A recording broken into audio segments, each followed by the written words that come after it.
Bonjour à toutes et à tous, bienvenue sur Grand Lille TV pour cette nouvelle édition du journal de la rédaction. Nous sommes le vendredi 19 avril. À la une de l'actualité, d'abord les prévisions météo, assez simples, du soleil, des températures exceptionnelles, du ciel bleu et du soleil pour tout le monde et tout au long du week-end. Dès aujourd'hui, 23 degrés de prévus à Lille et cette belle tendance ensoleillée devrait se maintenir tout au long du week-end de Pâques. En contrepartie, nouvel épisode de pollution aux particules fines dans la région, un indice de qualité de l'air atmo aujourd'hui de 7 sur 10 à Lille, c'est mauvais. En conséquence, les restrictions de circulation sont maintenues, notamment la circulation différenciée. Je vous rappelle, seuls les véhicules vignettes critères 0, 1, 2, 3 peuvent circuler à Lille et dans 12 communes alentours. Pour les transports en commun, les trajets sont illimités toute la journée pour le prix d'un ticket unitaire avec le pass environnement. Sachez tout de même qu'au vu de ces prévisions météo ces prochains jours, l'épisode de pollution devrait perdurer. En image dans l'actualité aujourd'hui à Lille, les Roms du Pont-Royal pourraient être prochainement expulsés. Installés ces derniers mois dans ce camp de fortune entre le Vieux-Lille et l'Ambersart, les 20 familles craignent de tout perdre et de devoir tout reprendre à zéro en cas d'expulsion. Ici, les conditions de vie sont évidemment très précaires. Les Roms vivent dans la poussière et dans la boue, coincés entre les voies rapides.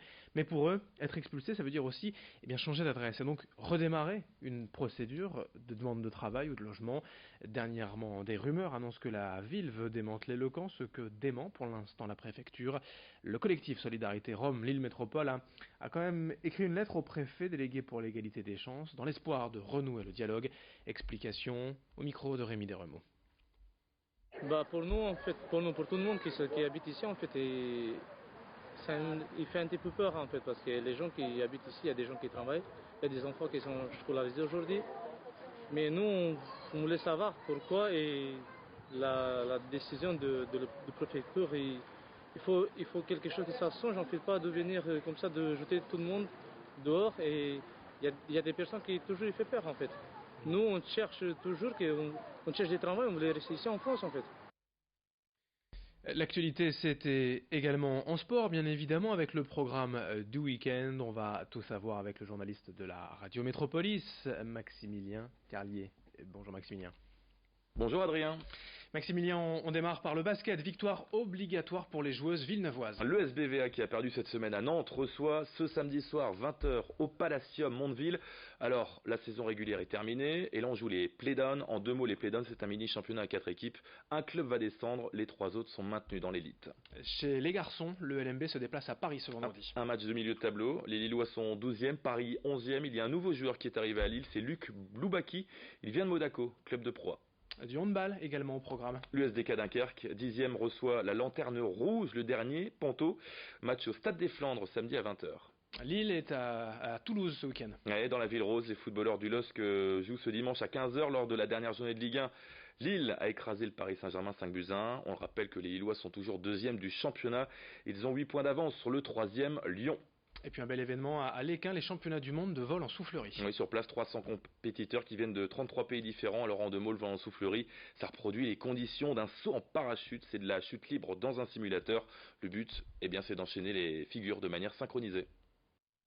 Merci Maximilien pour ces infos sport, on en reparle dans nos prochaines éditions. Notez tout de même une info, en bref une bonne nouvelle d'ailleurs pour la région. Le taux de chômage n'a jamais été aussi bas dans les Hauts-de-France depuis 2010. Désormais, vous le savez, publié tous les 3 mois les chiffres du chômage annonçons 11% de chômeurs aujourd'hui dans les Hauts-de-France, dont 11,6% dans le Nord, ce qui s'explique en partie selon l'INSEE par une hausse des créations d'entreprises, plus 4,8% par rapport au trimestre précédent. Dans ce journal, on va bien évidemment parler de votre week-end avec quelques idées pour aller se balader. Si vous préférez tout de même éviter le soleil et vous abriter, pourquoi ne pas aller découvrir la 6e édition de l'exposition de Lego Ch'tibrick ce week-end à Sizouin. Au programme 2 grandes salles pour découvrir toutes sortes de constructions, grandes ou petites, mais toutes originales, notamment un espace mêlant des trains et une ville gigantesque, des reproductions de scènes de films connus ou de séries télé, l'occasion bien sûr d'admirer des créations de Lego uniques, mais aussi de jouer et de construire soi-même, car des briques sont en effet à disposition pour l'essai et son imagination. L'événement est ouvert aux passionnés de Lego, mais aussi et surtout aux familles, aux enfants. C'est à Sizouin. Demain et dimanche, salle de l'Écluse et Pennybrooks. Comptez 3 € l'entrée pour les adultes. C'est gratuit pour les moins de 12 ans. Présentation et programme au micro de Rémi Desremaux. Il y a déjà une très grosse partie exposition, donc forcément une exposition des créations de nos membres et également des grosses délégations d'autres associations françaises. C'est vrai que nous, en règle générale, on est plutôt autosuffisant, mais là, on a ouvert les portes vraiment à une sélection un peu de ce qu'on peut trouver un peu de meilleur en France. Donc il y aura quand même pas mal d'exposants qui viennent d'un petit peu partout en France et en Belgique aussi, qui viendront montrer donc leur création également.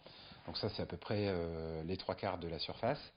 On a également une grosse partie animation. Donc il y aura vraiment plusieurs stands assez gros d'animation, d'espaces de construction où les gens vont pouvoir faire des trucs en famille, ou bien ce seront les enfants qui pourront construire. Enfin voilà, il va vraiment y avoir un gros pôle aussi là-dessus. Et puis une image sympa aussi pour évoquer le week-end de Pâques à Ronc. La ferme du Vinage a décidé d'innover en fabriquant des fromages en forme d'œuf. Référence bien sûr aux traditionnels œufs en chocolat. Ici, 3 types de fromages ont été moulés. La ferme propose même un plateau spécial Pâques. Et avec ça, à coup sûr, vous surprendrez vos invités ce week-end. Les fromages sont élaborés sur place de manière artisanale. En vous rendant à la ferme du Vinage, vous pouvez également visiter les tables, la fromagerie. Et puis le week-end prochain, c'est porte ouverte avec le début des cueillettes libres au potager et d'autres animations. Explication complète au micro d'Idil Gunay. On cherchait l'année dernière donc des idées pour Pâques, quoi mettre en avant, etc. Et que proposer au niveau fromage. Et du coup, je pense qu'on a vu ça un peu sur Internet, où on a vu des œufs de Pâques. On s'est dit pourquoi on n'essaierait pas au niveau fromage. Donc on n'a pas trouvé de moule à fromage véritable. Donc on est allé chercher des moules à chocolat qu'on a percés pour que ça s'égoutte bien. Et on a essayé. Et puis voilà, on a démarré ça à petite quantité l'année dernière et cette année un peu plus. Ça plaît bien, les gens sont surpris, ils disent ça change du chocolat, voilà, ils trouvent ça plutôt sympa. Je pense que les enfants, ça peut les motiver, effectivement. N'oubliez pas l'épisode de pollution de l'air aujourd'hui dans la région à Lille, 7 sur 10 selon Atmo, circulation différenciée, 0, 1 ou 2 ou 3 pour les vignettes critères pour circuler et le pass environnement chez Ilevia, un ticket unitaire pour des trajets en illimité. Du côté de la météo, c'est assez simple, du soleil, du ciel bleu, des températures quasi estivales aujourd'hui. Et pour ce week-end, on en parle dans un instant. Merci de votre fidélité, très bonne journée à toutes et à tous, ensemble sur Grand Lille TV.